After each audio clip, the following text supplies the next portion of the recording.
In terms of postcards, we do have Scholarships Canada and School Finder postcards available if you are a student or a parent. Just send us an email to info@edgeip.com and let us know your mailing address and how many cards you would like to receive, and we can get that sorted for you. So now we are going to answer some of your questions. We are about at the 1 o'clock mark. So thank you for participating in this webinar series. I hope you enjoyed it, and thank you, Lori and Sandy, for being a part of this presentation. We will be answering a few more questions, so if you'd like to stick around, definitely we will get around to your questions.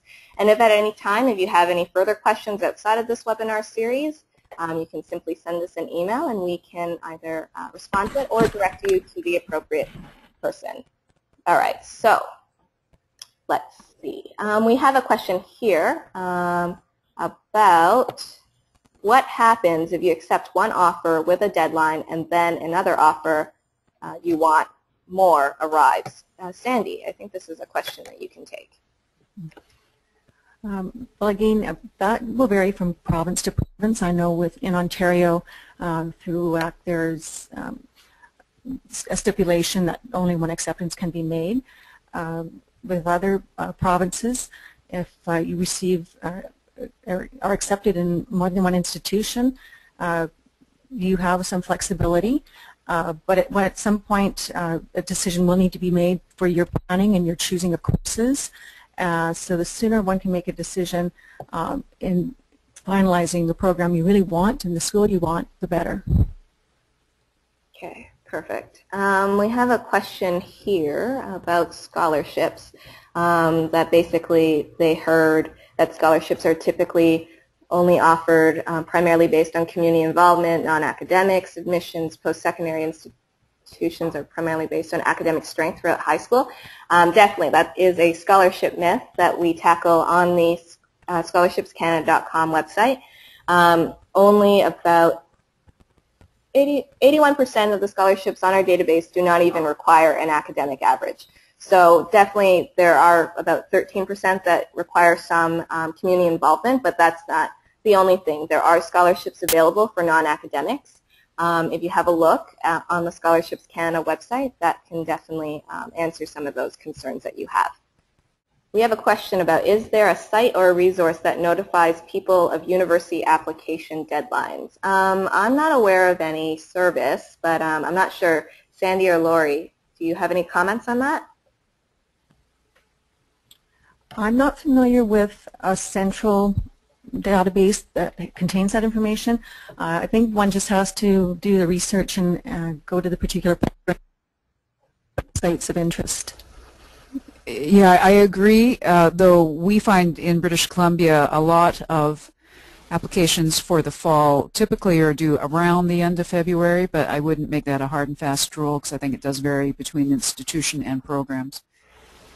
Okay, great. Okay, so we have a question here. Some schools interview their prospective students. Do you have any tips regarding how to approach these interviews and what to prepare beforehand? I think this is an excellent question for Sandy to tackle. It's always important to be prepared. Find out as much information you can ahead of time about the interview process and who will be interviewing you, what the setting will be, whether it's an individual or a group of individuals in a committee format.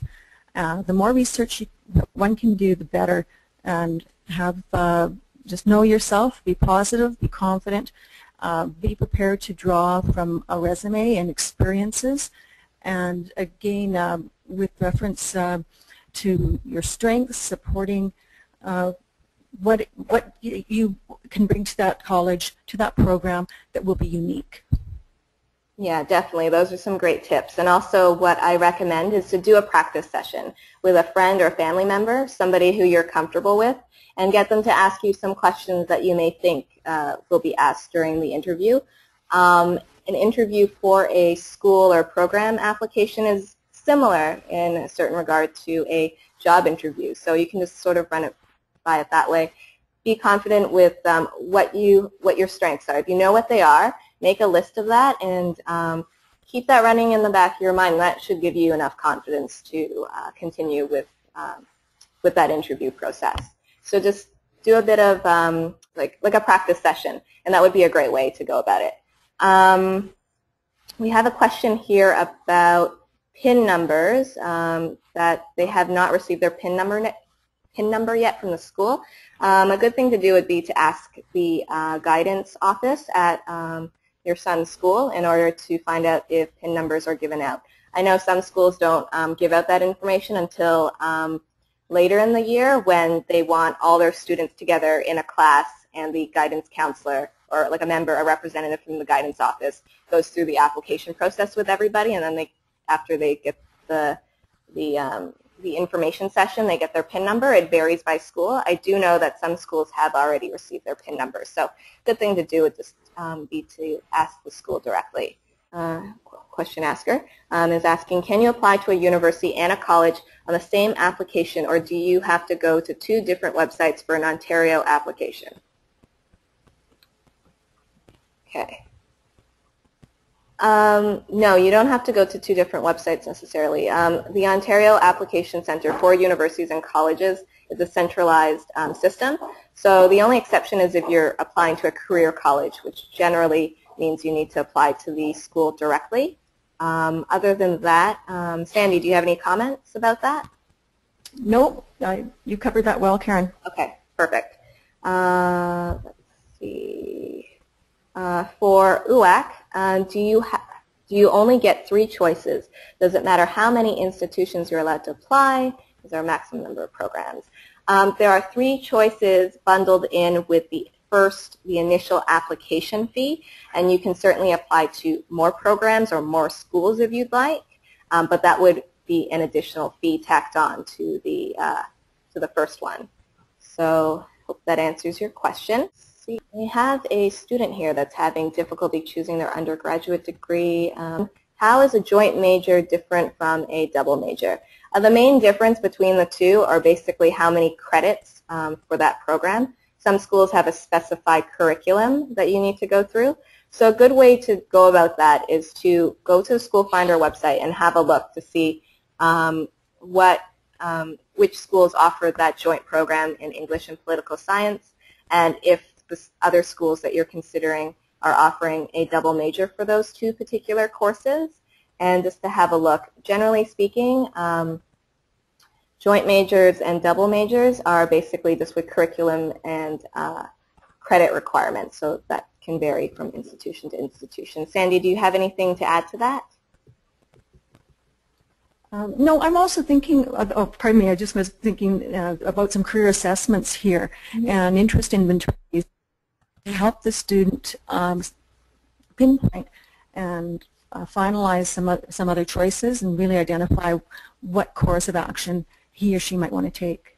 Often on university websites, there are some very strong career assessment links, and I found students I've worked with have found some of those very useful in the past for program choices and options. Okay, great point. All right, so somebody tried using our website in terms of the compare function. You will need to remove the schools from the compare function, like any of the ones that you're no longer considering anymore from the compare tool. You can only compare up to 3 schools. So if you are having any other issues with that, then do let me know and I will look into it.